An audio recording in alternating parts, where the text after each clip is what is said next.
name is Eggy Drago. I am the cream of the crop. I am the yolk on top. It was in early 2024 that I decided to go to an idol show in Japan on a whim because my graduated VTuber Oshi really liked idols. Needless to say, I got hooked.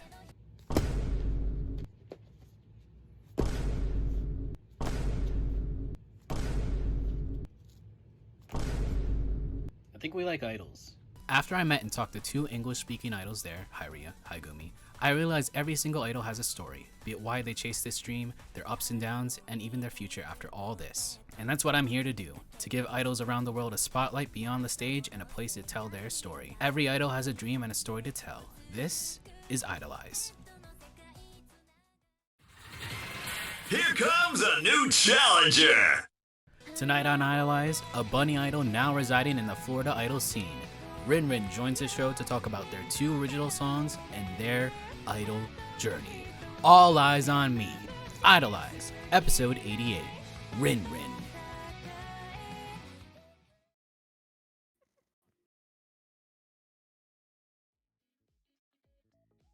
Wow. Hello, everybody. It is dark. I gotta minimize that. Hello, everybody. I am the cream of the crop. I am the yolk on top. This is Mighty Eggy Drago with IDOLEYEZ, episode... what is this? 88 with our guest for tonight. They are residing, I think, in Orlando in the Florida idol scene. They are the #1 Nishikinomaki stan of all time. Oshi. Stan is different. They are a bunny idol. This is Rin Rin! Is that gonna get you copyright strike? No. Oh. You're good. Okay. Y'all like my dog? Yeah. very lifelike. This is my dog, bro. But, hi Rin Rin. How are you? Hi, Eggy Drago. I'm Yes. good. How about yourself? I'm doing great. So the first... That's amazing. the first time I heard of you was last year. I think Otakon. I was not there, but there were two different acts that Mr. Ando0817 mentioned to me, which was Oyasumimi and you, Rin Rin. Oh. So, 1 year later, Yeah. you're here. But my yeah, God. yeah. So what I'm hearing is it took you a year, and you're a fake fan. Hey, you know what? I have too many guests to go through, so I'm sorry. Shade. Bruh. But thank you, Rin Real Rin, shade. for accepting this invitation after a lot of talking to Ando, allegedly. Yeah, I didn't DM him, Ando, what's it gonna take for Eggy to give me a chance? That didn't happen. You weren't there. Oh, yeah, no, it didn't. No, never. Right, but first, we have a little ad read that I have to do, as this episode of IDOLEYEZ is brought to you by Woda Sans Frontieres. Founded in 2025, Woda Sans Frontieres is an event production organization dedicated to running quality Japanese idol culture-centric events throughout North America and overseas in the future.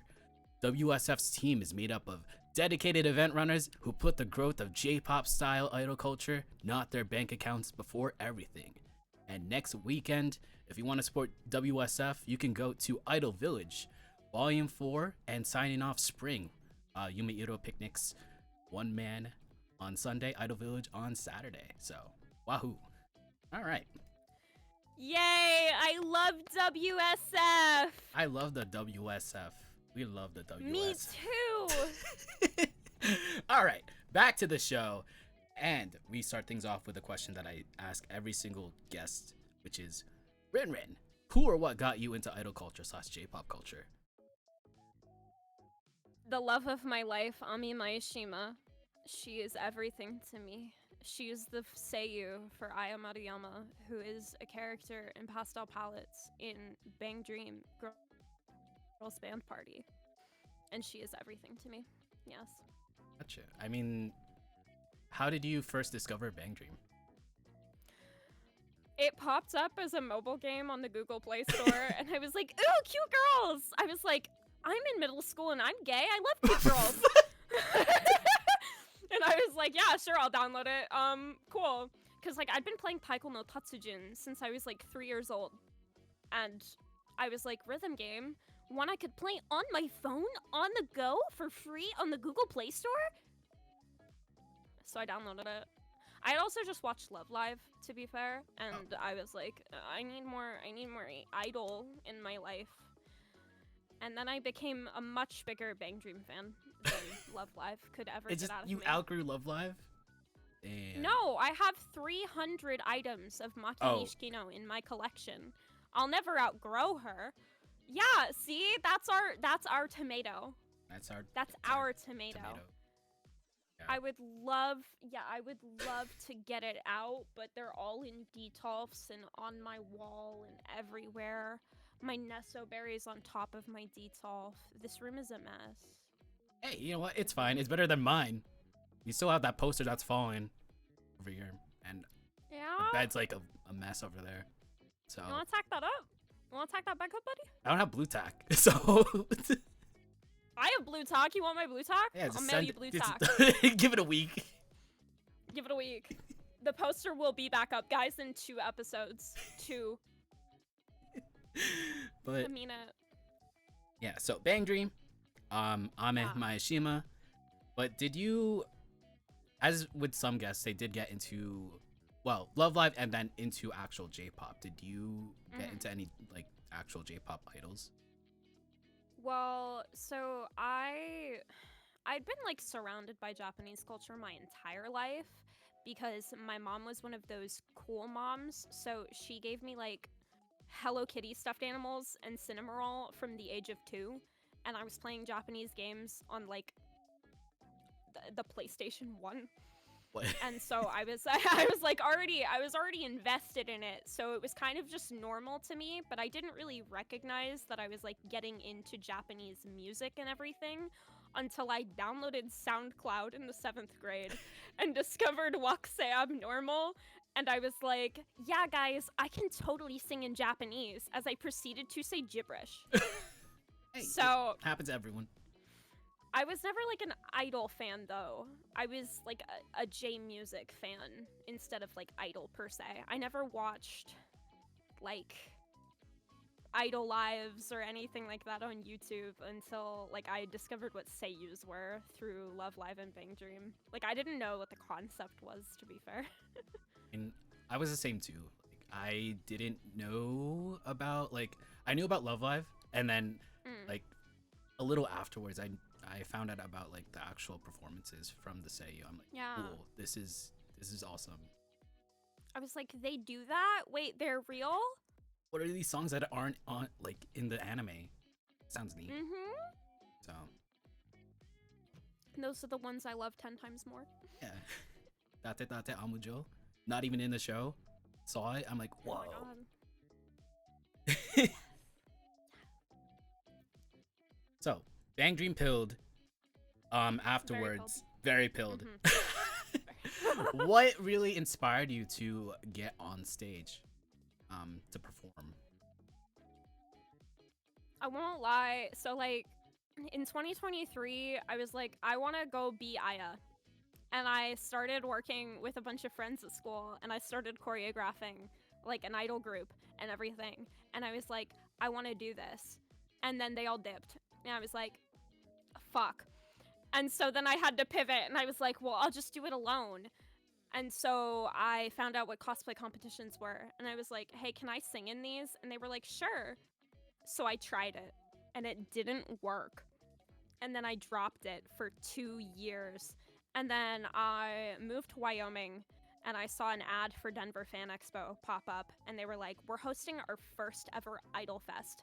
And I asked my then boyfriend at the time, I was like, hey, can I do this? And he was like, fuck it, why not? I was like, cool. So I did it. It was really just like a fuck it, we ball moment. Do you remember what songs you performed?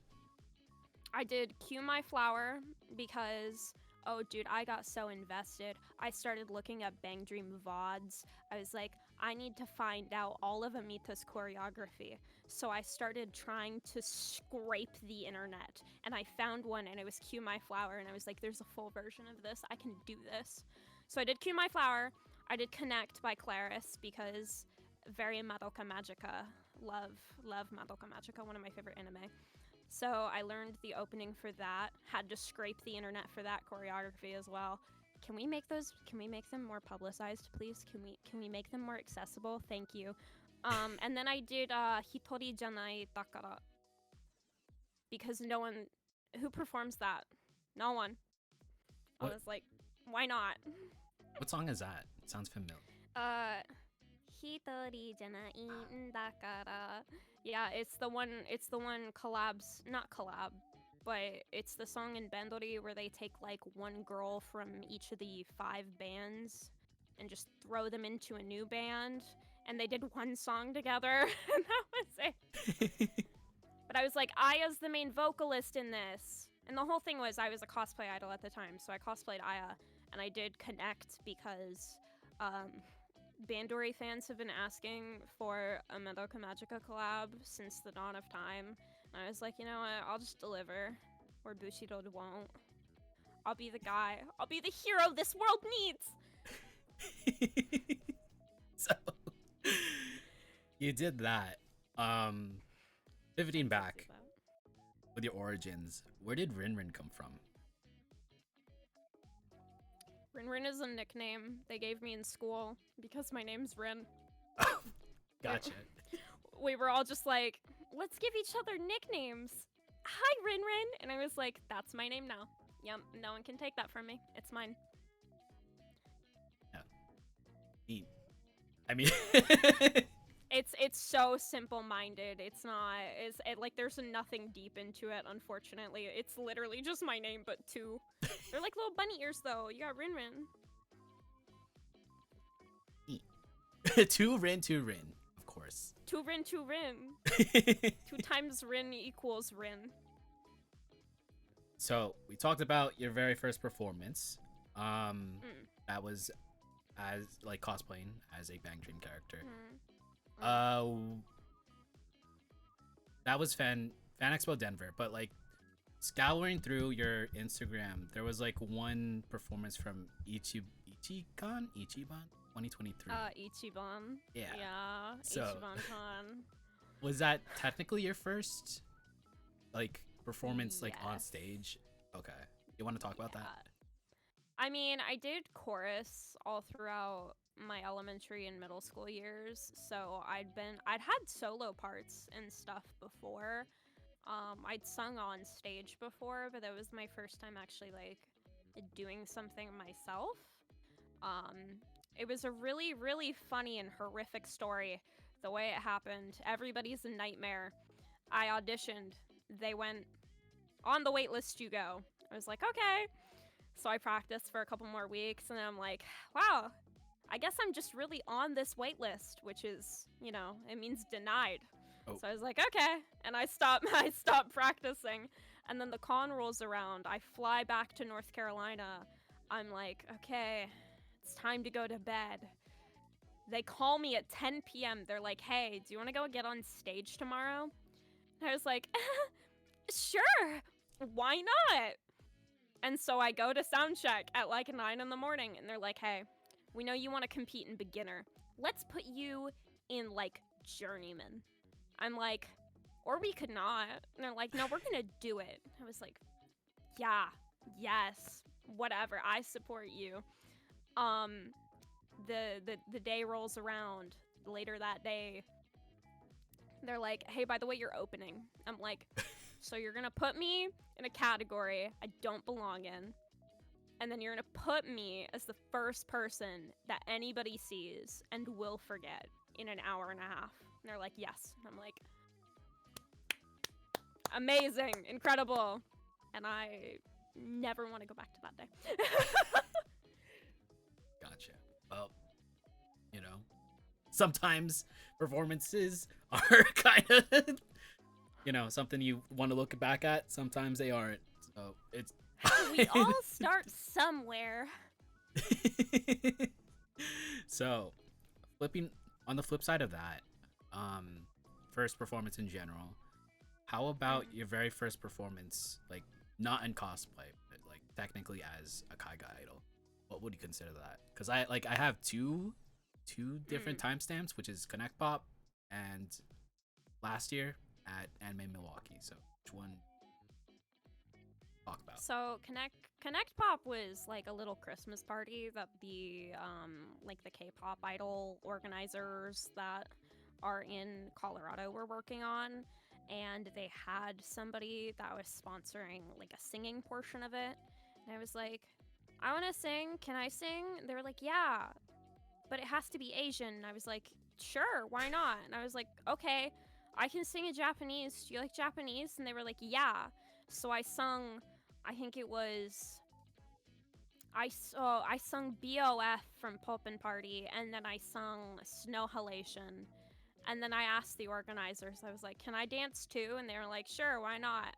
So I danced. Turns out I was the only one to do anything Japanese focused.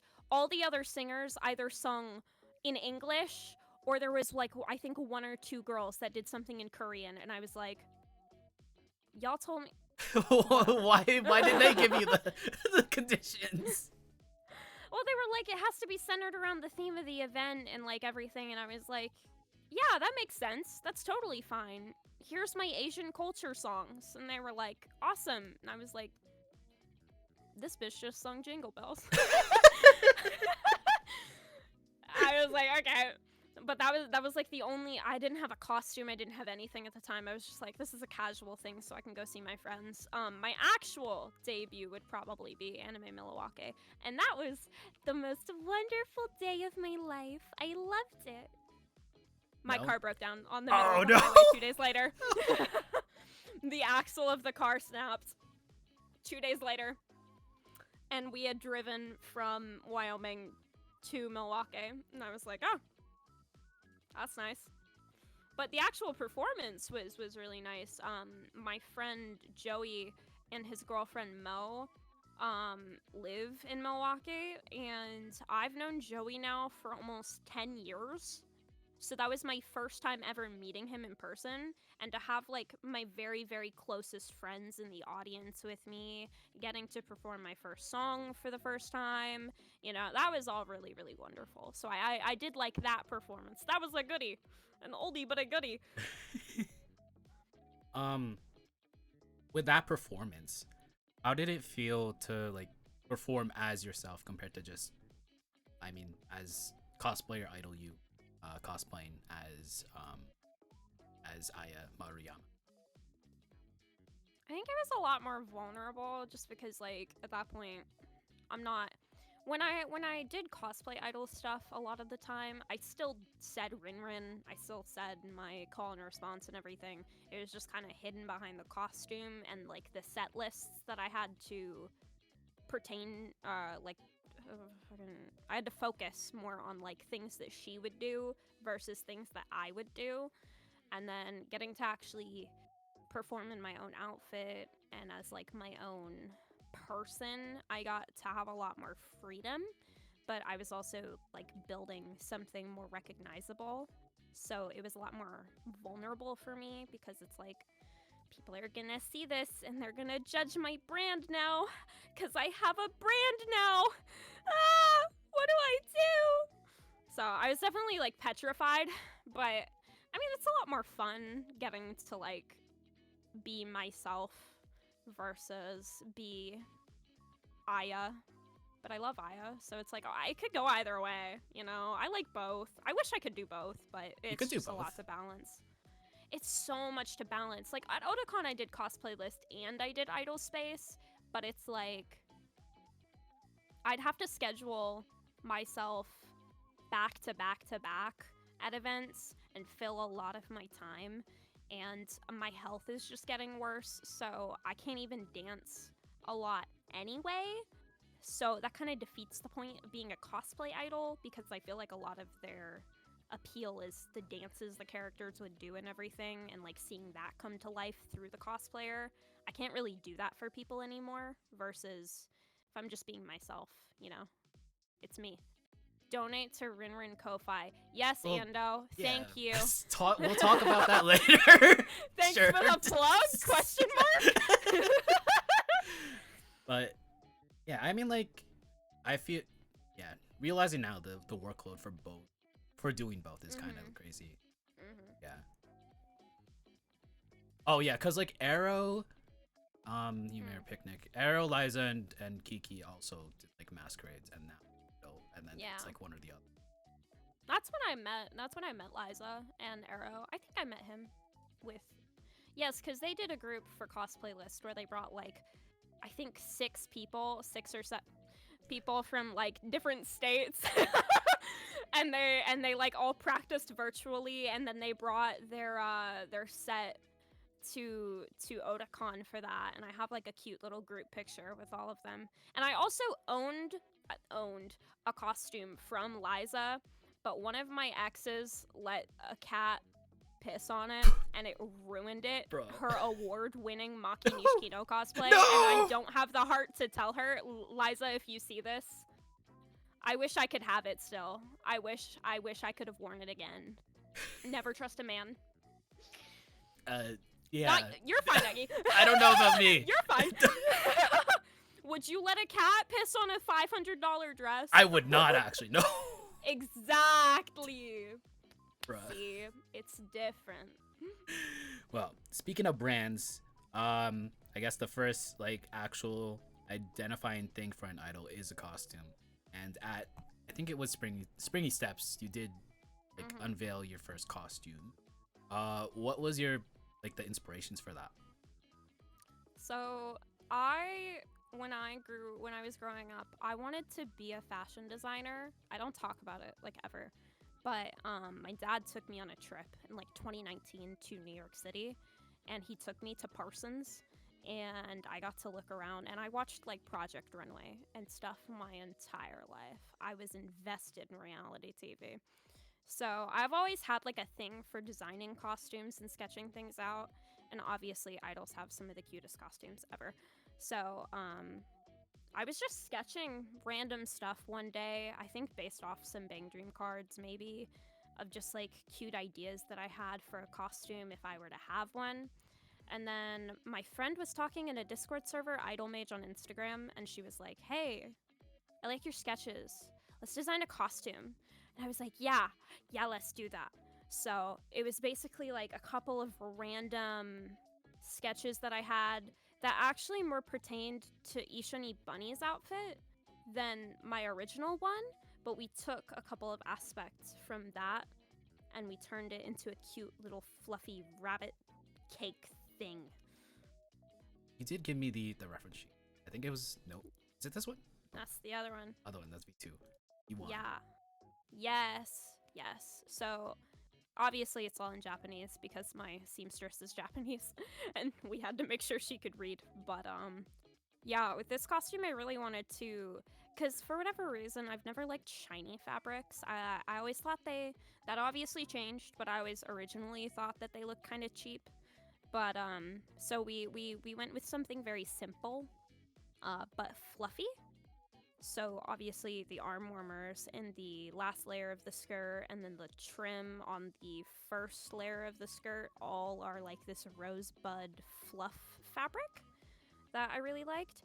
And then the middle of the like corset detail is this rabbit brocade fabric that I had her import from like Singapore, maybe? Off like Etsy. And I was like, hey, can you order this to your country? And she was like, yeah, sure. Why not? I was like, awesome. So that's actually underneath the little bodice portion where it kind of, with the 3-tier of bow and then the big bow on the front. And then it's the under layer of the blue bow in the back. Looking back on it, it kind of gives lamb vibes versus bunny. But I can kind of see. But I think with the ears and how I'd like move around with it and everything, it gave bunny vibes. The sketch looks lamb. On me, bunny. I think. The arm sleeves are a little, I mean, paper to like concept or paper to actual like like the actual costume is kind of different compared to like because like here well, the it arm is, The arm warmers are there is actually because I'm incredibly insecure about my arms, so I wanted a way to hide them without long sleeves because that would make it super hot and super stuffy, and that's not, that's not great for most climates in this country. So I was like, I want it to be breathable, but I don't want to show any of my skin. Any. Now, I mean, my birthday outfit has a lot more skin than like any of my other outfits, and then my newest costume shows off my arms and my legs quite a bit more. But originally, I just wasn't comfortable with the whole image yet, and I didn't really know what I wanted for myself, so I was trying to just make myself comfortable but cute. Like, how many performances did you have with this outfit? I'm gonna. Oh,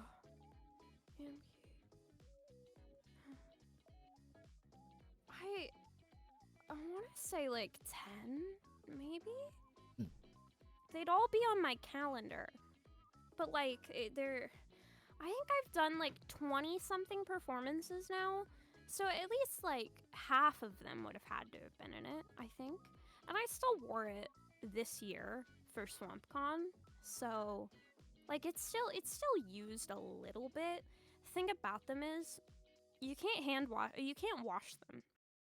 Right. They're too fragile to be washed. And obviously no one wants their cutest bunny idol to smell like shit. So eventually the vodka water spray bottle trick isn't gonna work anymore, and they're gonna get worn out. Like, I already broke a pair of ears. I don't want to break a whole costume. So they had to be retired eventually. Vodka water. It was just like diluting water and then vodka and just like spraying it. So yeah, you basically dilute the vodka with water because, like, for some reason, I don't know, antibacterial properties or something, it just kills the germs that make the smell. Versus, like, if you were to spray deodorant, or something on it, that's just overlaying scents with scents. But, like, okay, like, yeah. it's kind of strange. I learned it because I didn't want to wash my cosplays because I was scared of ruining them. So I was like, how do I do this? And they were like, hand wash. And I was like, okay, I've done that. But I can't hand wash the idol costume.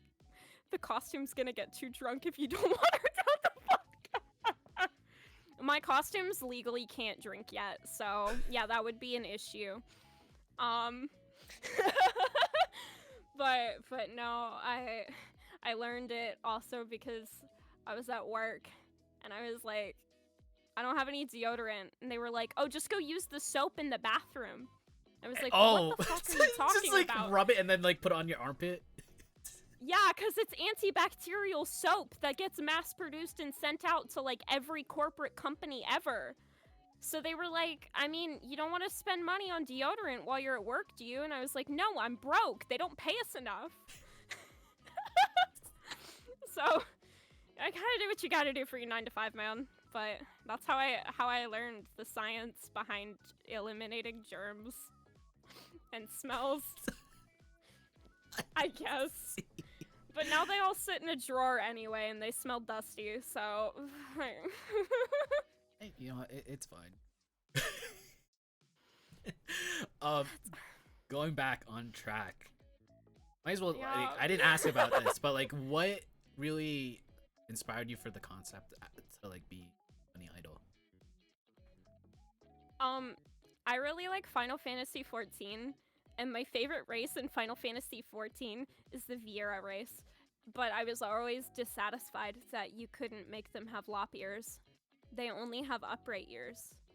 I was like, why? But I really like bunnies. Bunnies are great friends with cats. Every idol I know has cats.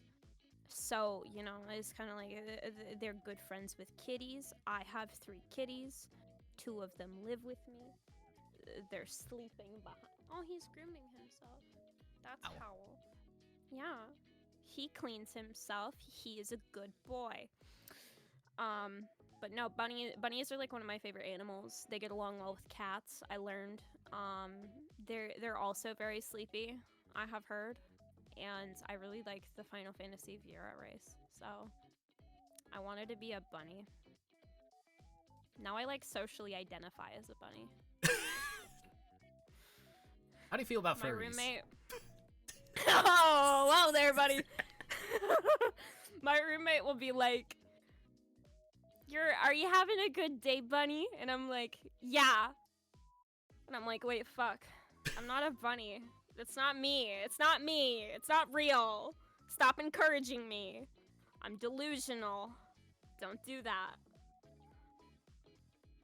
I might be a bunny. I might identify as a bunny.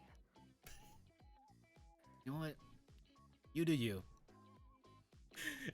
Wow, why are we judging? I'm not judging. No, not today, Satan. You're dragging me back into that rabbit hole of critically acclaimed MMORPG with an expanded free. Ando, the Final Fantasy 14 thread in the Total Daybok Discord is calling for you. So. Have you heard of the critically acclaimed MMORPG Final Fantasy 14 with an extended free trial? I have it on a lanyard. It follows me everywhere. I hope it tortures you in your sleep. Play it, Ando. I played like play it, Ando. first hour. So. You only played an hour? Yeah, like 2 years ago. Like 5 different guests on IDOLEYEZ were into FF14. So I'm like, okay, I guess I'll play it. So I did. No, see, I played all the way through like the second DLC, and that's when I met my husband. His name is Emmerich de Boral. He is the leader of Ishgard.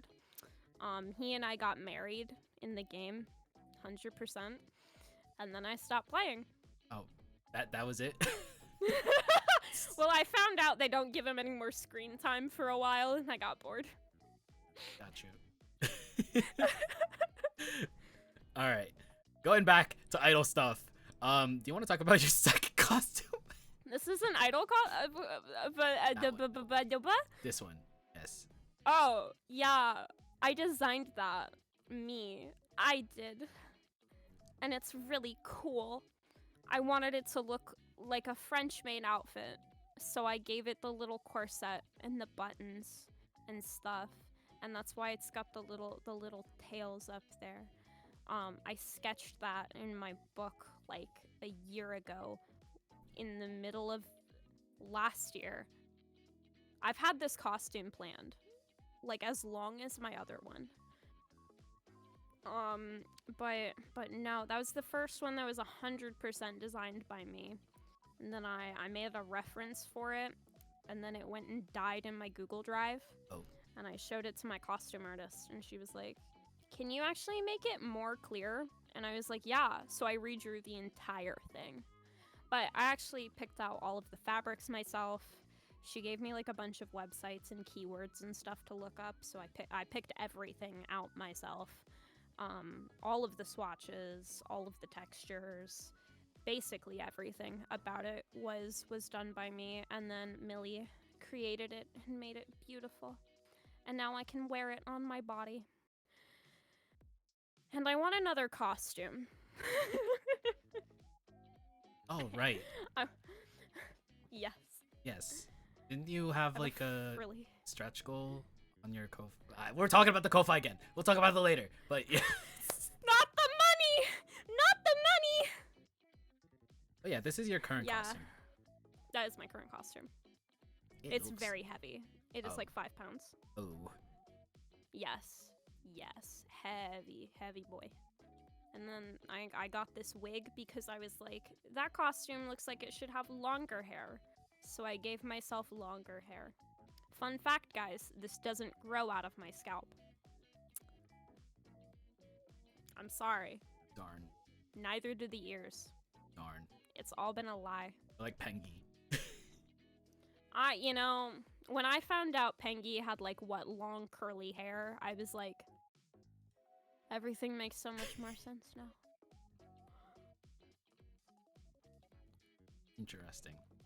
I mean, yeah, both costumes are great, and the fact that you did design the most parts. I mean, like the second one you did, right?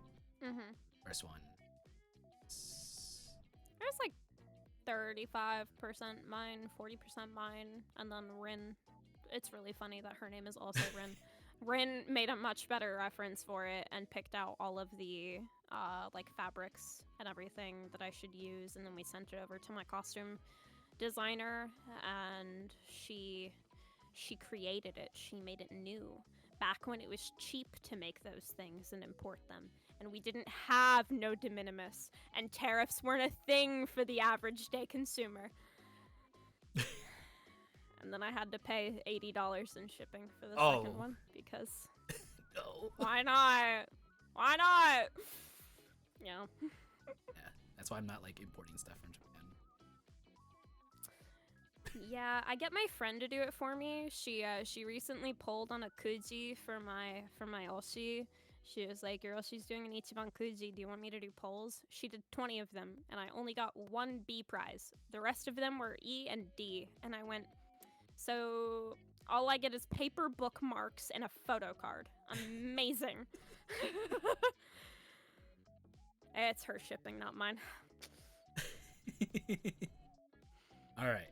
We talked about your idol costumes. Might as well talk about the crucial part of you, which is an original song.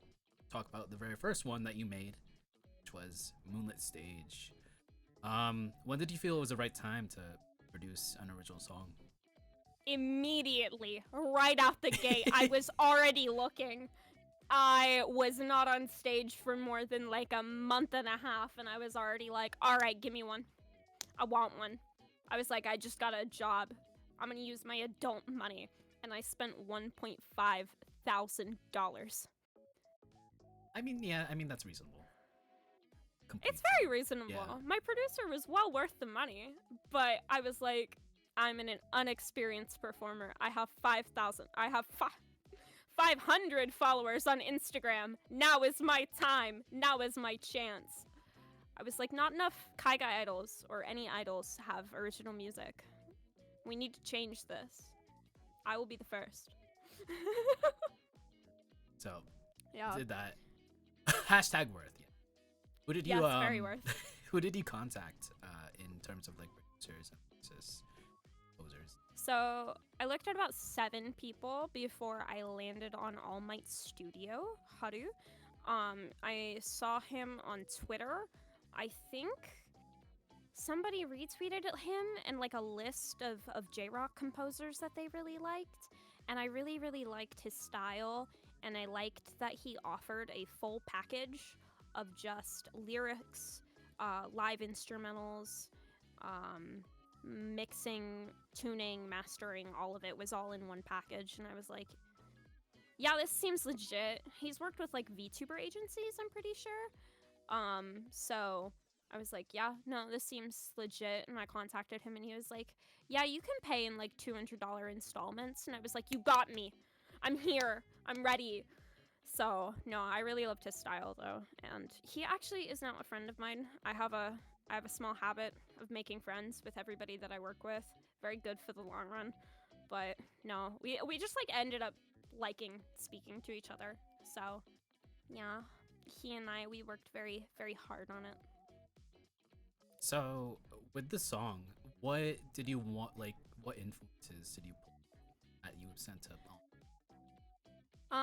My Olshi had just released her debut album, so she had released a song called Determination that I really, really, really loved. And then I sent him like a couple of other Paspare songs and I think a Claris song. There's like a Google Doc, but I sent him a bunch of that stuff. I told him a bunch of aspects that I really, really liked. For example, what was it? It was like a reverse piano sort of thing. So like you take the piano, you play it, then you reverb it, and then you reverse the effect. I really, really wanted that to be in the song.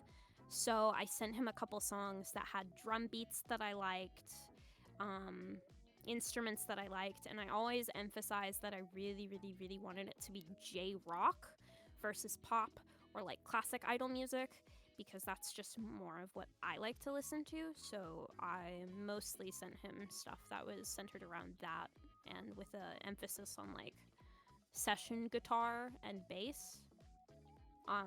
The song though was supposed to be in a different key, and it ended up being too high for me. So we pitched it down, but that was after the bass is already recorded, so you could probably barely hear it, but the bass in the song is transposed down a semitone. So, not recommended for professional producing. Don't do that. Re-record. But since the guitar wasn't done, it ended up working out a lot better. So, with the song being in Japanese, how well is your Japanese? I'm a fake fan, guys. I'm a gaijin. I can't speak it. I can't speak Nihongo. I'd been learning how to sing in Japanese since I was like in middle school, and the first song that I ever like tried to sing, I was in elementary school, and I was writing down the lyrics in my sketchbook from the computer that they had at my school, and it was Lost in Thoughts from Fire Emblem. Oh. And and so I was like, yeah, this is easy. I could do this. So all throughout middle school, I was like trying to teach myself Japanese, and I had like an exchange school picked out and everything, and then my mom said no. And I was like, but mom, they'll pay for it. And she's like, no, I'm good actually. And then I quit learning, and like the ADHD in my brain ever since has not been able to turn back on the learn Japanese part of it. So I know my hiragana and I know nothing else. If I read it off a screen, I think I can say it well. And I mean, people say in my songs and my covers and everything that it sounds native or at least fluent. But I'm a fake, guys. I can't learn. My brain doesn't work. It's like math. I can't do math. I mean, jumping ahead, with Ishoni Bunny, you did release like a English version. Going forward, would you prefer like JP only or like English only? Try to do both. See, the reason I only sing in Japanese is even though I can't speak it very well, like, I can't read. I can kind of speak. But I hate how my tone sounds in English because my actual voice is pitched so much lower than my singing voice is. So when I try to sing in English, it sounds really unnatural to me. And so I just like how I sound speaking Japanese more, because I feel like everybody that can speak a second language would agree that like your brain flips, and like you could have the deepest voice ever in one language, and then your voice pitches itself up a lot higher in a different language, and my voice just happens to do that for Japanese, and I like it more. I did Ishini Bunny in English because I have a lot of English-speaking fans primarily, and they were like, we want to know what the fuck you're saying! And I was like, yeah, that's so fair, guys. So I tried it. I didn't like it. I might do it in the future, but if I'm writing or I'm like having more dark concepts written in my songs or anything like that, I don't want to like have to say it in English because it defeats the entire purpose for me of like hiding it all, because I think Japanese is a more poetic language anyway. I feel like English is kind of more limited. So it's just a mix of things. Yeah, because like Yoasobi, I think like the biggest example is Racing Into the Night, where it's like super duper cheery and it's just in Japanese, but you're like dancing and vibing, but like the lyrics are kind of like effed up, so. Yeah, no, I feel like that's one thing that you can't really do in English, especially if you're pitching to an English-speaking audience, because they understand it. They're gonna be like, why are you talking about suicide when your music sounds like Doki Doki Literature Club? What's going on? What are we doing? What's going on? Well, going into that, what is Moonlit Stage like about? So, Moonlit Stage is a song about how like no matter how hard you try, you can achieve your dreams even if you get set back. It's that idol song, man. Oh. It's that idol song. It's the idol song everybody has. No, see, it's kind of like it takes the metaphor of like flying through the clouds and soaring, and then puts a cute little spin on it and makes it be like you're jumping into the clouds and flying. And it's supposed to just mean like achieving anything. And so it goes between like, well, this unfortunate happenstance has happened. Good thing I have my umbrella. It's very classic Idol charm in a way. Was this exactly like something that you wanted to do, or I pitched the idea and the theme of it being about perseverance and stuff like that. It wasn't necessarily, I didn't have a lot of input into the lyric writing of the song because Oto Mayumi wrote the song and it was in Japanese and she translated it into Italian. And then my producer and Mayumi-san both speak Italian. Oh. And my producer had to take it and translate it from Italian into English. And it was kind of broken. And I was like, so what's my song about, guys? He was like, I'll get back to you shortly. So I had to get my friend Rira to actually go over the Japanese lyrics, and she made a trans-lyric version of it that'll come out later sometime, which gave me a much better feel on the song and what it's actually like about and what it means to me. Because until that point, it was kind of like, what's the song about? Guys, whoa, you're asking too many questions here.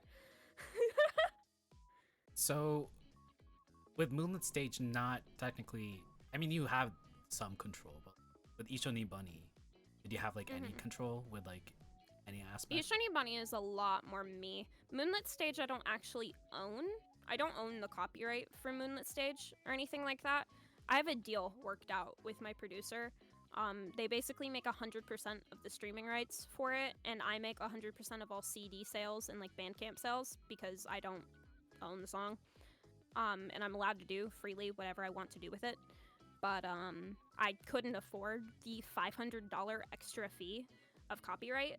So because we pals, they were just like, yeah, sure, why not? Go ahead. He was like, I'll reduce the rate for the instrumental, but I can't do anything about Mayumi-san. I was like, that's fair.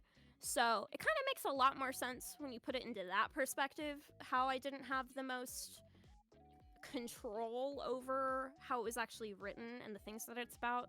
Ishoni Bunny, though, I had like, I want to say like 60% input.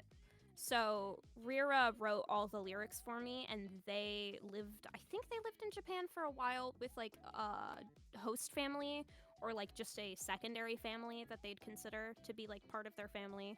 So they know a lot more about maid cafe culture and idol culture and stuff with a lot more hands-on experience.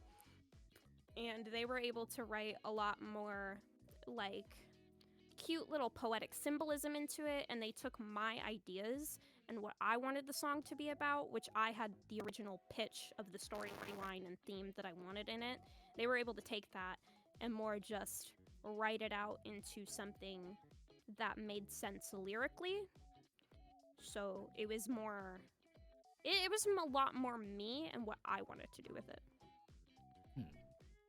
I mean, it's better, I would say, like having a definitely. So with Moonlit Stage being very, I guess, like first time idol song, woohoo, happy, wholesome. Idol, guys.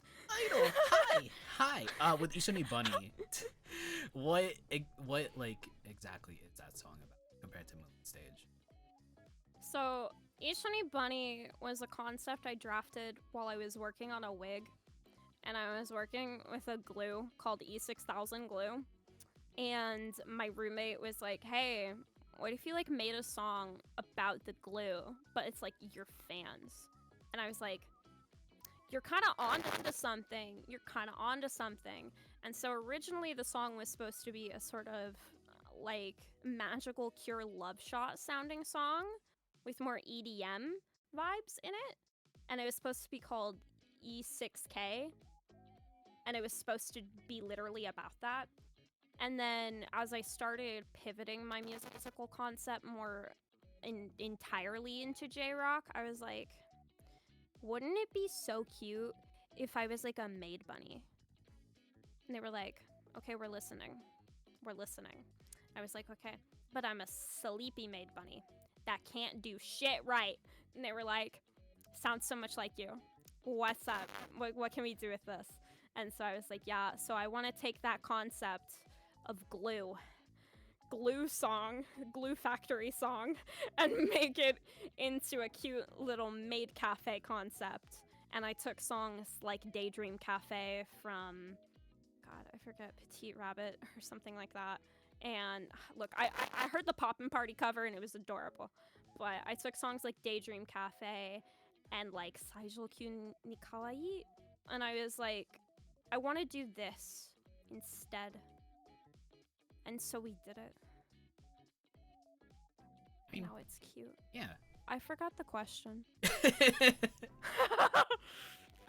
It was about like I was asking like what the song is exactly was it to me. Yeah. Yes. Well, then I answered. Yes. Did I do good? Yeah, you did. 100% A plus. Yay! But yeah, I mean, with Ishoni Bunny, it is like the most recent song, but it's good. It's good. Just listen to it. It's a good song. You like it. Yes. I have a screenshot of you listening to it. I'm gonna post it on my Twitter. Sure. Green light. Yeah. Your mic is kind of like, I don't know, crunchy. Oh God, is it doing the thing? It's doing the thing, but it's fine. It's just sometimes. It's just like, oh. All right. Oh. All right. Chat, how are you? How's everything? Ando, how are the photos? Yeah.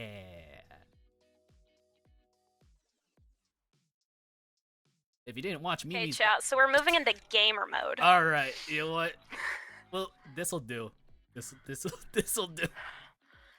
Look, the mic hates me. It still says that it's on when it's turned off. That's how messed up it is. Professional mic, guys, by the way. What? This is the mic that I want when I stream. Oh man. The Rode NT1, guys. Yeah, highly recommend. Works for all things that are music and nothing else. You have to adjust. But yeah. I'm so sorry. Oh, you're good. So we talked about your two original songs. Oh, might as well talk about My boat? your boat. Yeah, your boat. Like, My boat! I have a boat! Dilapidated boat. No. Might as well talk about your I guess your birthday performance at LA Idol Matsuri, which was last year. How was that? Yeah. I had a birthday. They celebrated it. It was pretty cool. You know, I turned a year older. Oh my god. So the day was chaotic. We started by driving from San Diego to LA to go to a studio to take pictures for an hour. And then I got dropped off at the venue, and then I sat at a table for like 6 hours until I performed. I would get up and I'd go look around and I'd be like, "Hi guys, hi, it's Rin Rin. I don't know where I am." But it was really cute. I met idols like Freya. There was Vinvin. Vinvin? Yes, I think Vinvin was there, and Vinvin was next to me, and I was like, "Hi Vinvin, I'm Rin Rin." And they were like, "That's not confusing at all." Vinvin went before me as well, so that was ironic and very funny.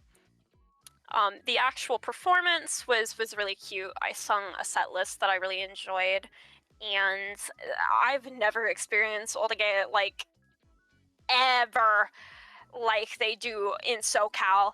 It was crazy. Like, they said it was my birthday and they started going into a birthday chant. And I was like, I didn't know we had these.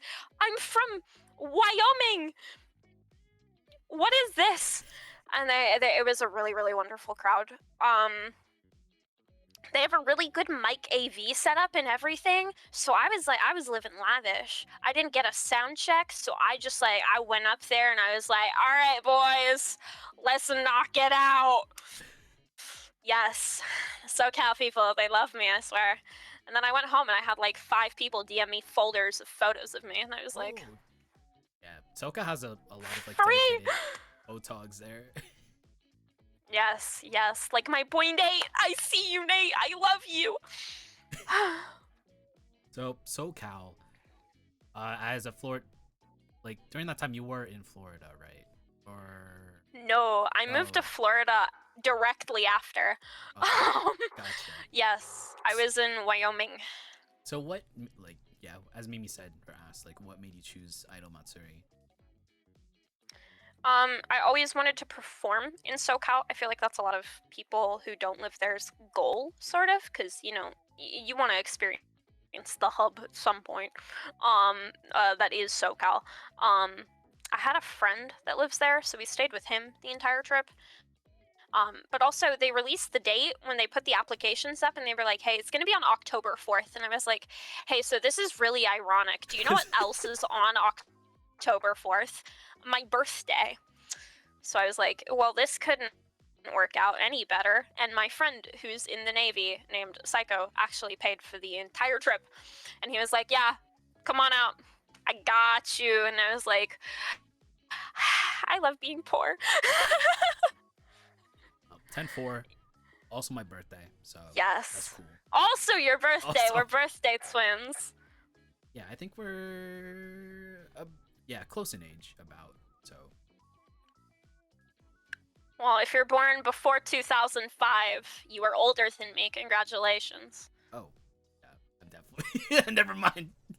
Onk status. No! Never mind. But yeah, same birthday. They thought. Same birthday, Maki Stan. Oh my god. Yes, yes. I have things in my collection you would probably kill to have. I don't even think I have any. I have like maybe 2 figures. I have a bunch of charms and like I have like. I have a garage kit. There we go. Yeah, there's a Oh my Nico God, Maki. where is she? Nico Maki. Yeah, I have the figure. I have I have the wonderful Rush garage kit too. Pre-painted. Yeah. Yeah. Not to flex, but All right, getting back on track. Might as well get into our final section. We did talk about your 2 original songs, costumes, yeah. and Yeah. that major performance on your birthday. Now that so you did move to Florida after LA Idol Matsuri.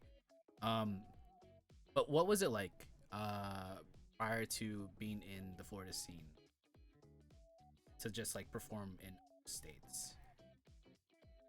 Oh, it was amazing. I love traveling. I love seeing different places. I lived in North Carolina for 15 years. And then my mom said, "Pack it up, kid. We're moving to upstate New York in Amish country." And I went, "Oh, okay." So I had to gain an appreciation for the great outdoors. Um, because that was all I was going to see besides the 4 walls in my room. Because it was right around COVID. Social distancing. I didn't get to see anything for like 4 years straight.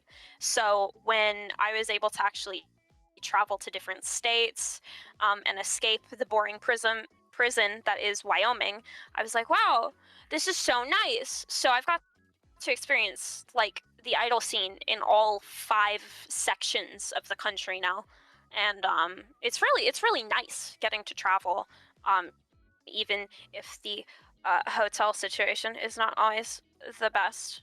Motel 6, my goat, Motel 6, I love you.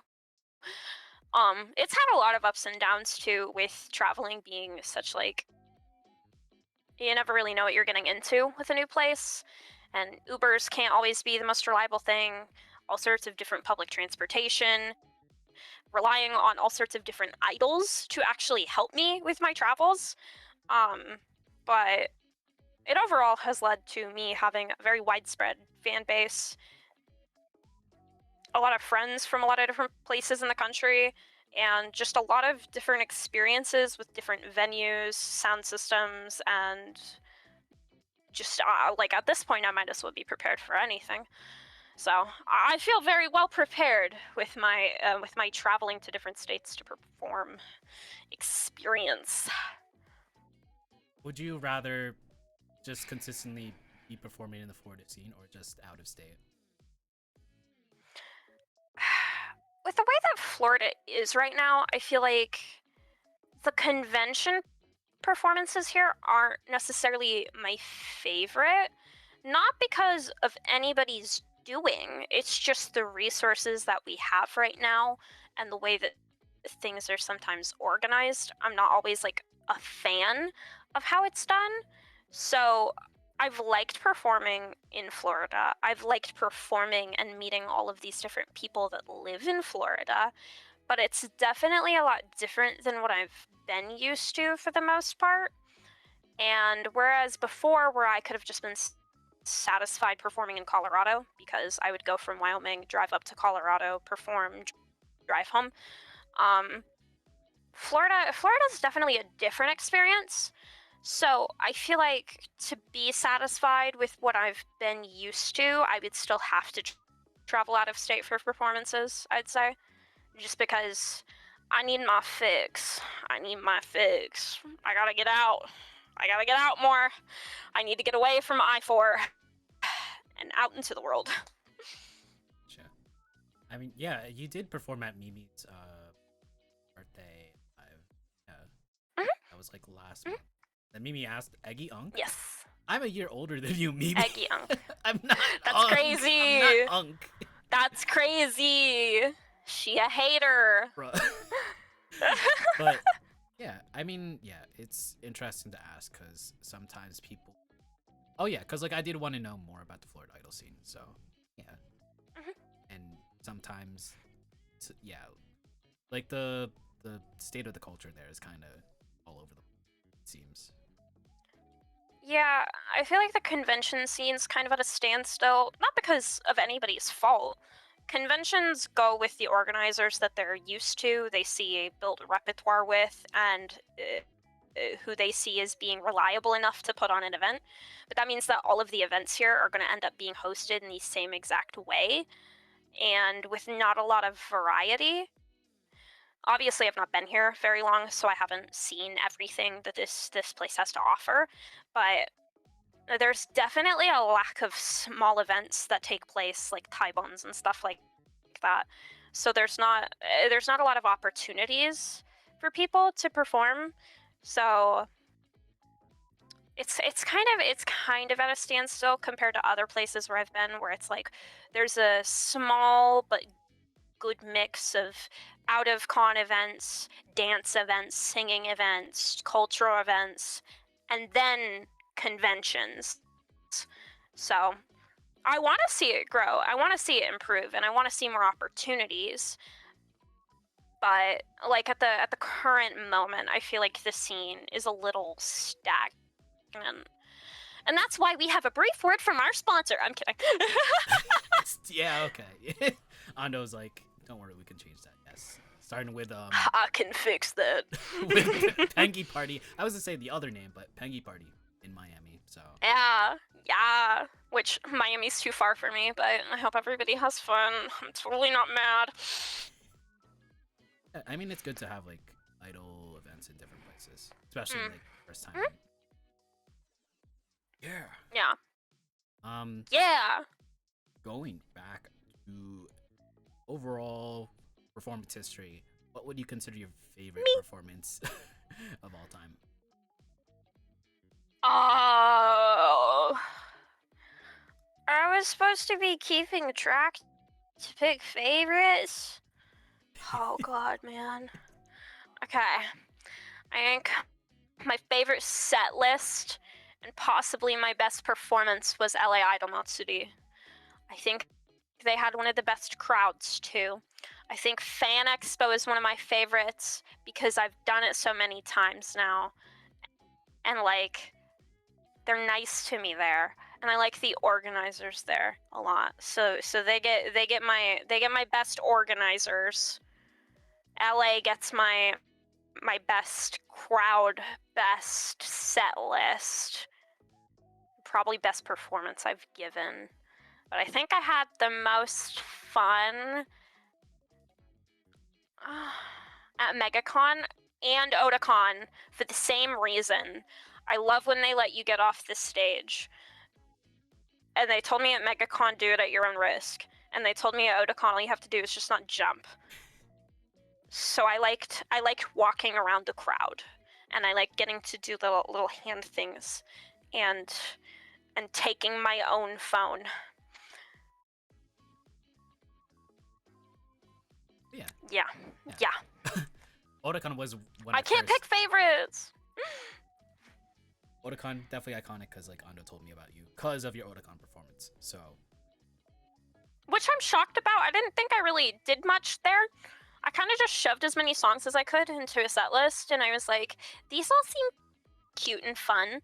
And then I was like, I don't think anyone's gonna show up because, like, who the fuck am I? But, oh, maybe. So it's kind of shocking that people learn about me from that. Can't wait to see that happen again in three months. Breaking news! Oh my god! Breaking news! They hit the second Otakon! Who knows about that? Allegedly. I don't know. Talk about that. Maybe.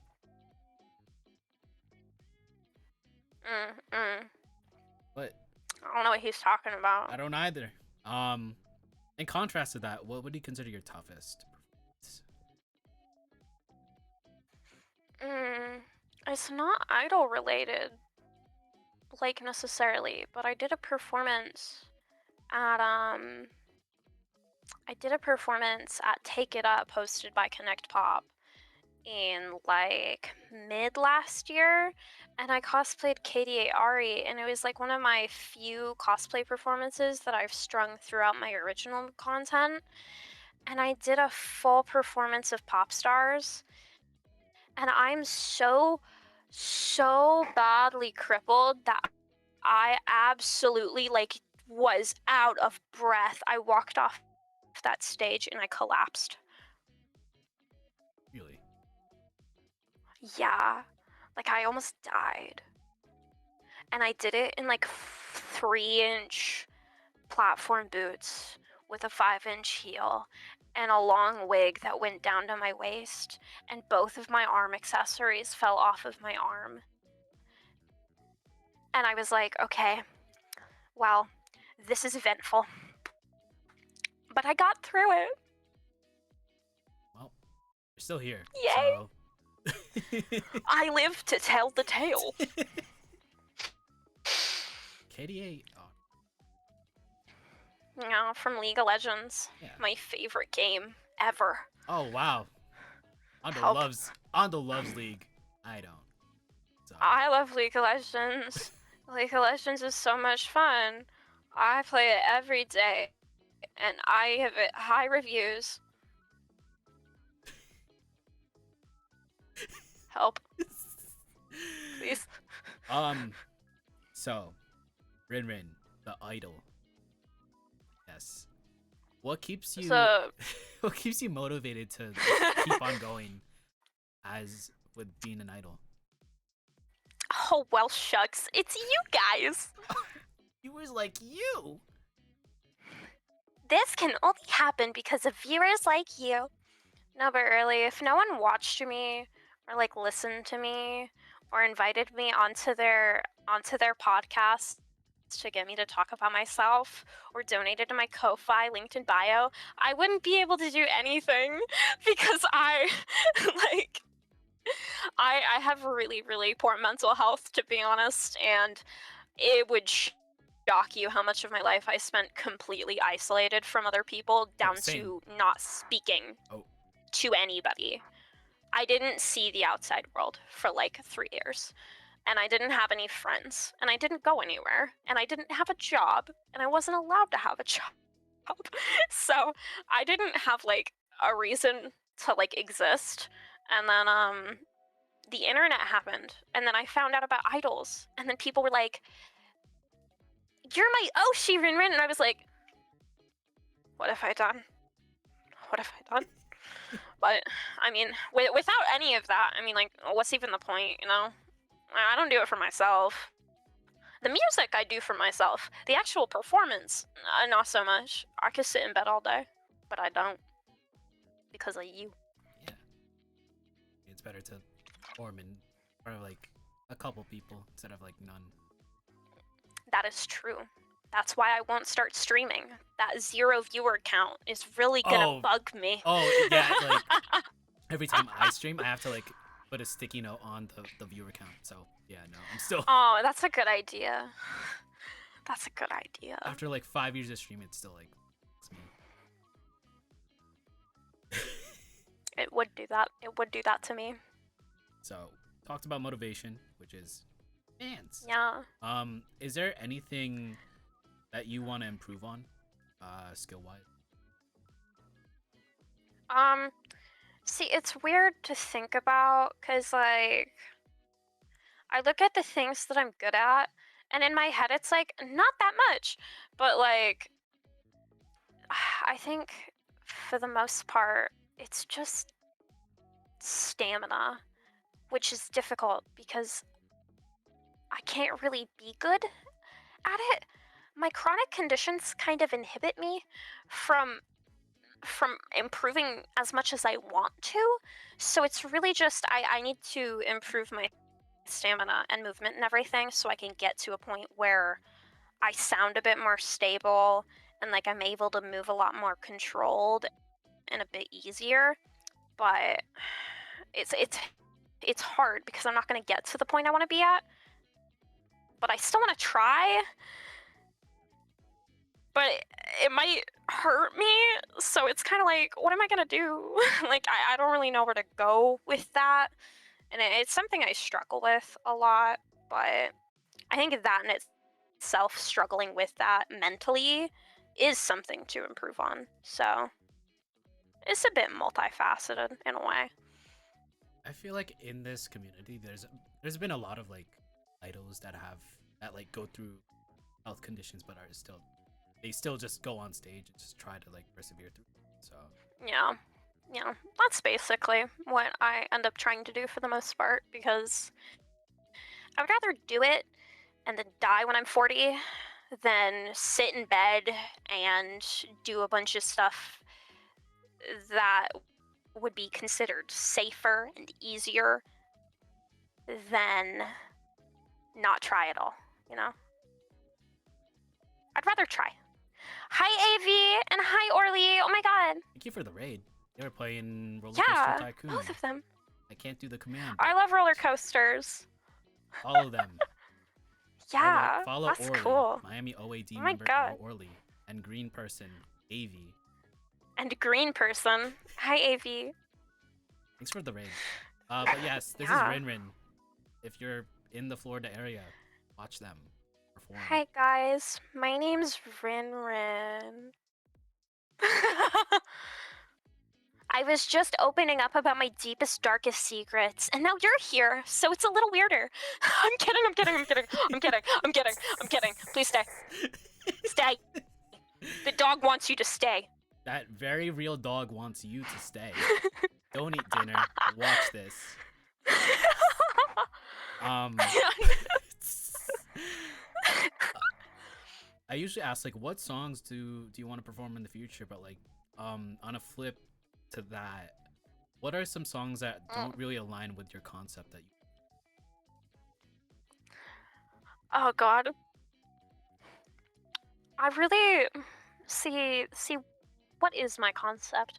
No, I want to perform. I asked Arrow if he would want to do this as well. I want to perform a Black Butler intro, I think Enamel by Sid, but I'm not very like visual K or like metal, but I want to, and I want to really bad.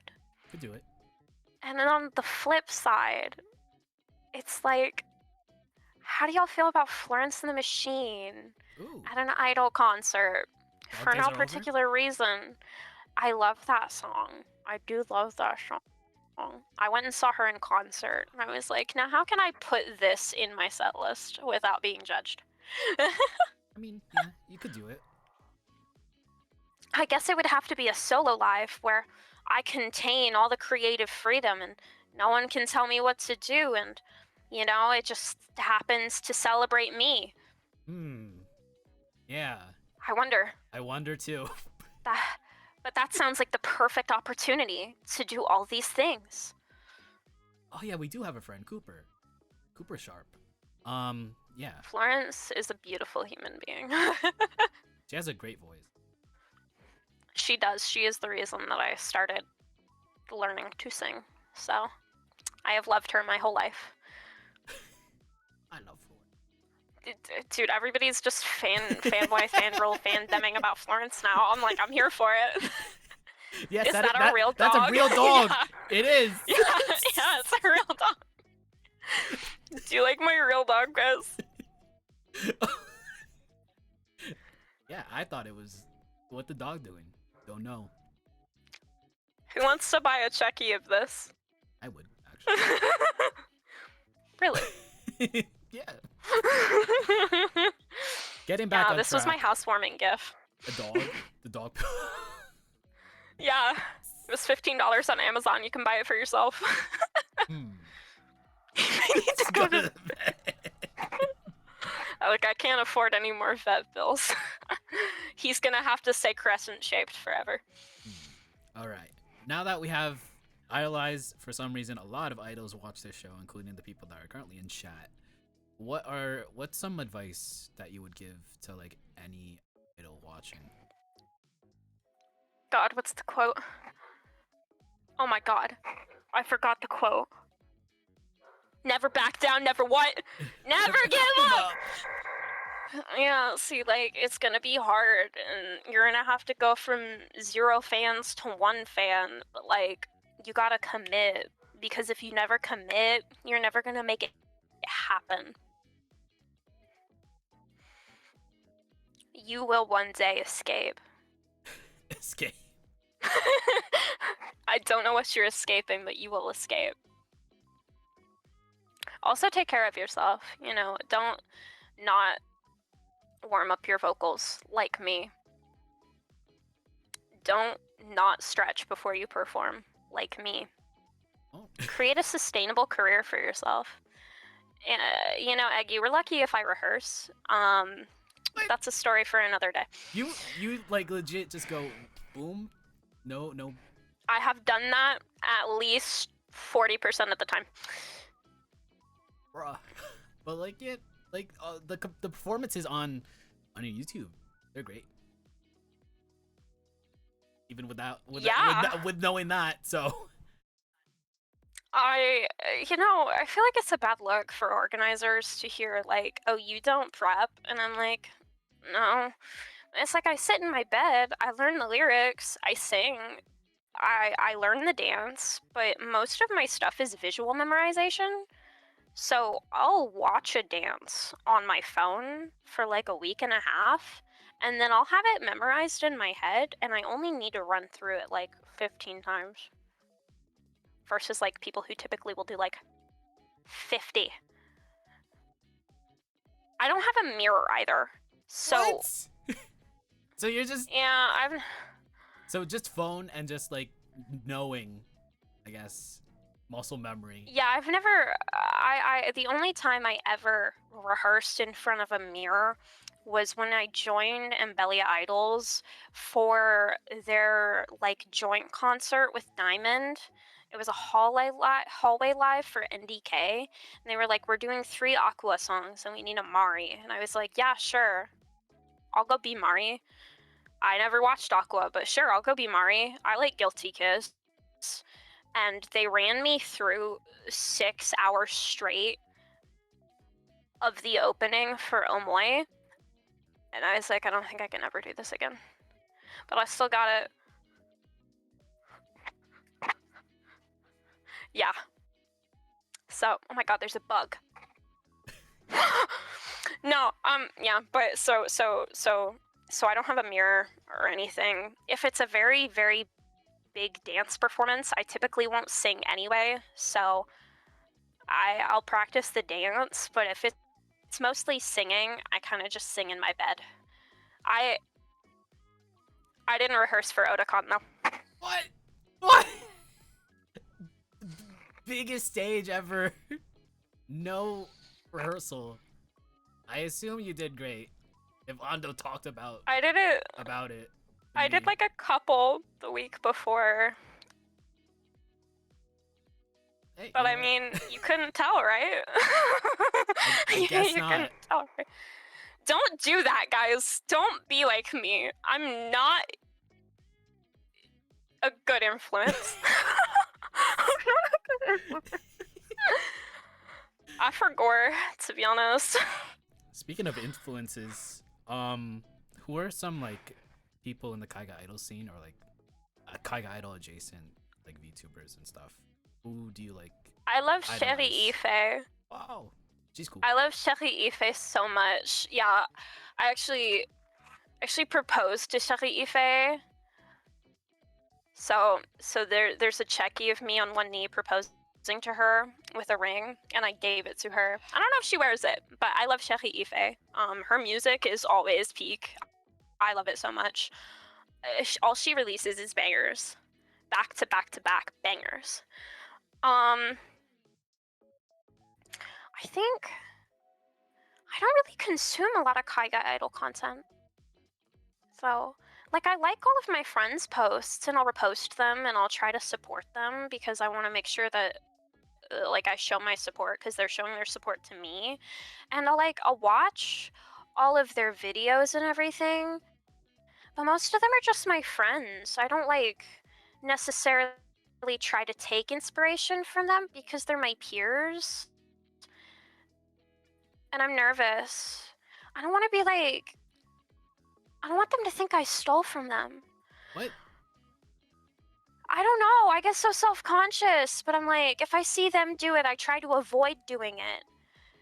Like, if they release a certain merch item, or they, like, do a specific genre or something, I'm like, I can't do that for a little while, because I don't want to, like, look like I'm copycatting. But that's really just because the cosplay idol group drama is so much worse than Kaigai idol drama, and it, like, scared me. It scared me out of doing anything like that. So I just try to be like a supportive friend versus like take inspiration from most of them. Most of my inspirations is just like actual like other musicians that live in Japan. I get so scared. I don't know. I feel like I don't think that's like most people's opinion. And like it probably shouldn't be my opinion, but it really just is deep-seated fear. I think that's like the very first time I've heard someone like not, I guess like, mention Kaiga idol as an influence or like just be inspired by. I mean, Yeah. like you did mention Charity Ife, but I get what you're saying.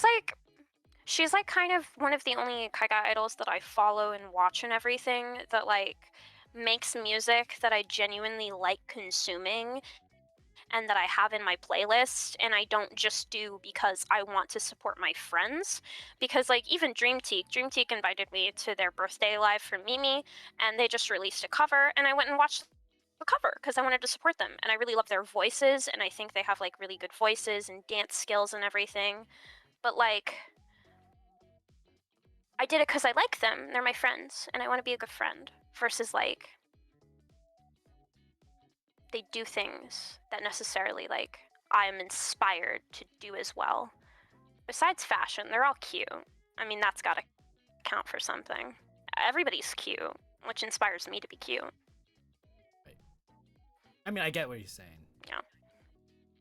It sounds weird, but I swear it's different in my head. Broken. You carry your cat like a dog? What does that mean, Orly? Can you carry? What are we saying? Can you carry your IRL cat like the dog pillow? Howell, do you want to be the dog pillow? He's good, guys. He's good. He's good. All right. I mean, I guess like going from that, what do you want to see more from the Kaiga idol scene? I want to see more original music. I want other people to release more original music, cause like I love everybody's covers and everything, but like I want to see other people release stuff that's like from within and put new and original work out, so like we can hear like their creativity and their voice and the things that inspire them and all sorts of stuff like that. Cause I have a lot of friends that make original music, but like a lot of other people people that I know are super, super talented, and they only do covers, and I'm like, but I want to see you do your own music because I think it's really cool, and I feel like that should be more accessible because so many people probably don't do it because of funding reasons. So I want everybody to support original works all the time Yeah. Stream Ishani Bunny. because it's really good and healthy. No, don't stream Ishani Bunny. Stream Hate Me More by Chevy Ife. Thank you. Or Alright. Ishani Bunny. You know how it works. That works too. Why not both? Yeah. So, a spin on like one question I always ask everyone was, if you go back in time, what would you tell the first you? Blah blah blah. What would you tell the Rin Rin that was about to debut?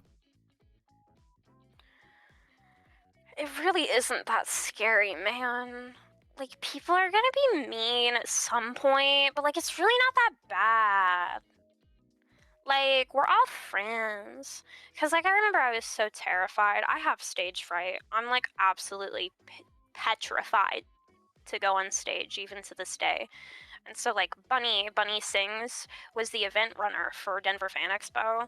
She slapped the shit out of my back to get my adrenaline to start pumping so that I didn't think up here as much about what was happening, so I could actually just be present and in the moment. I think it was just because I was like, I'm always so terrified of what other people are gonna think about me, and like, I've always been afraid that people are gonna like say things or like dislike what I'm doing because I'm unfortunately one of the people that cares about people's opinion of me.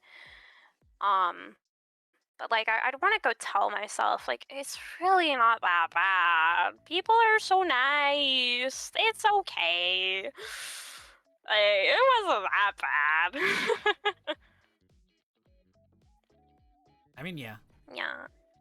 Of course, you have to like guess the first version. So, one last thing.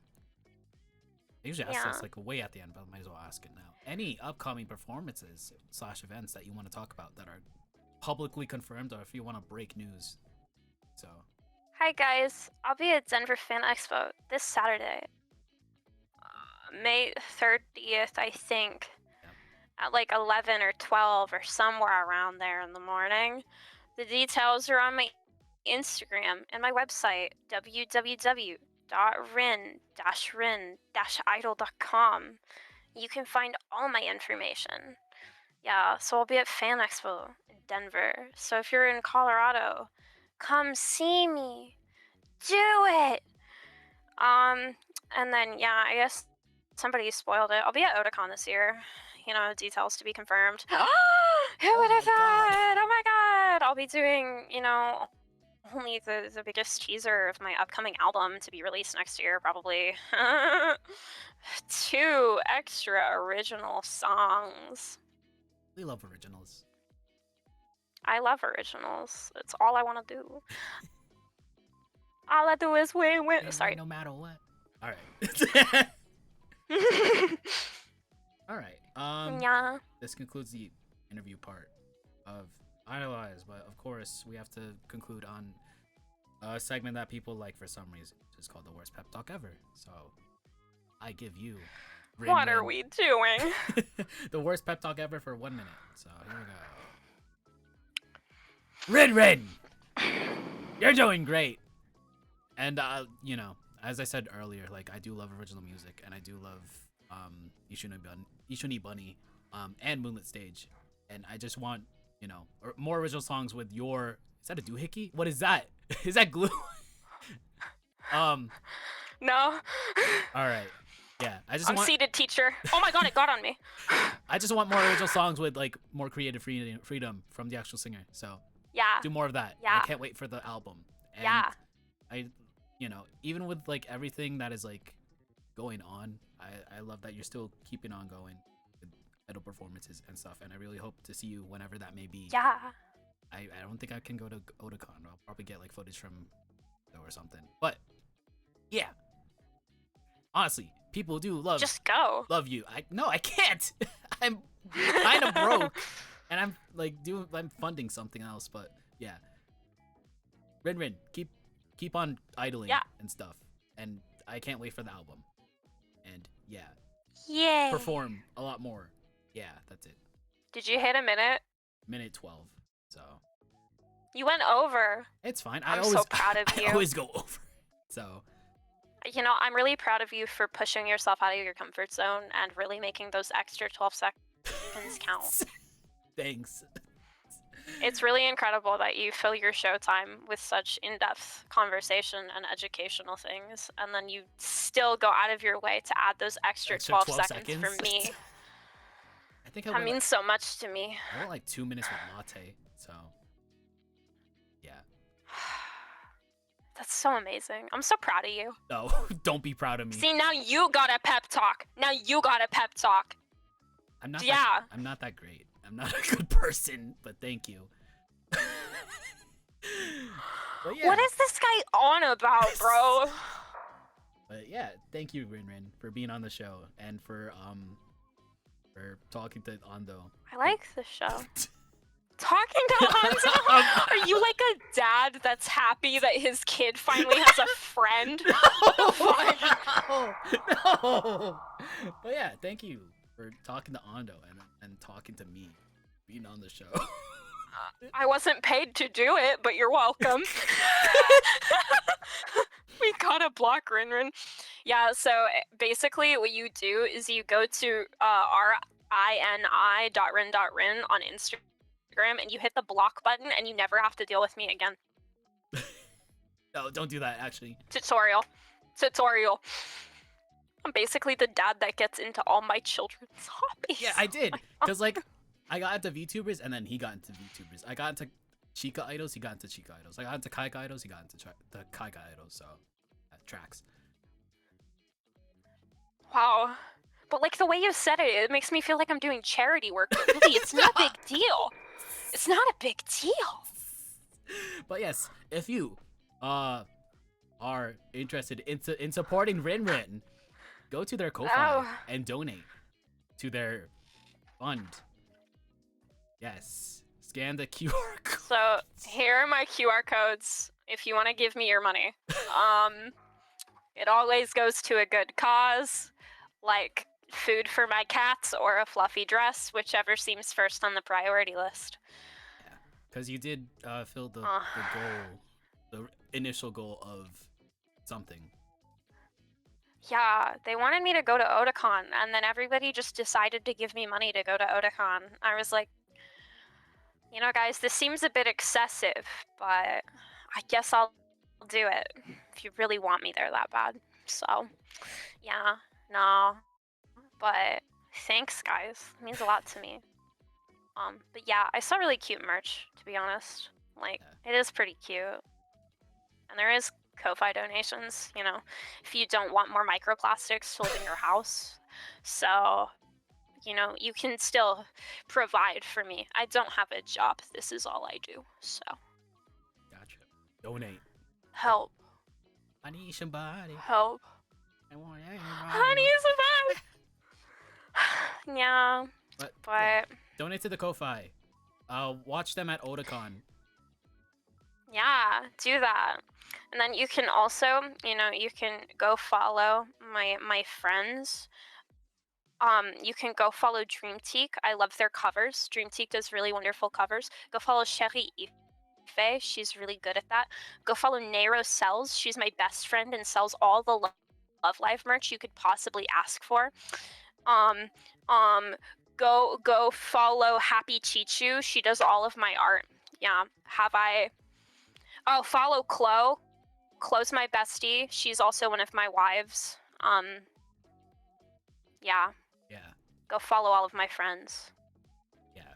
Because I like my friends. Shout out to Chloe. Shout out to Orly. Yeah. I may not. Yeah. Shout out to Orly. Shout out to Ando. Shout out to fucking Robot Sidekick. Shout out to Eggy Drago. Whoever that guy is. But yeah. Yeah. This is it for this episode of IDOLEYEZ, but don't you worry, because we have a packed schedule for this week. Because on Wednesday, we got Peachy from Estella. Woo! PC school. And then on Sunday, I'm the applause sound effect. we got Nova Mariposa from I know that guy. I know that guy. from Vivaria. Second appearance since Vivaria did have their I know new that guy. JPO, Asen. So yeah, Nova's cool. Yeah, go stream Pea Suit. Very good song.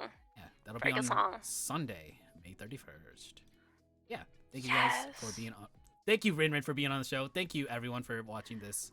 I gotta thank you. Oh, goody! What would I do without my thank you? Thank you, mister, for allowing me to be on your show. All right, Oliver. But yeah, thank you, everyone. Yeah. The VOD will be up tomorrow. Thanks, guys. Yeah, tune in, tap in, go to Idol Village Volume Pull 4. up to the after party. Go to Fan Expo Denver on Saturday. Just teleport everywhere. Yeah. Have unlimited money. Oh yes, I would love that. Actually, Have unlimited money, but no games. Or bacon. I mean, I'd do it. Me too. But yeah, Me too. we'll be going to the ending screen. Thank you, everyone, for being cool and stuff. Yeah. Take care. Bye bye. Eggy Drago signing off.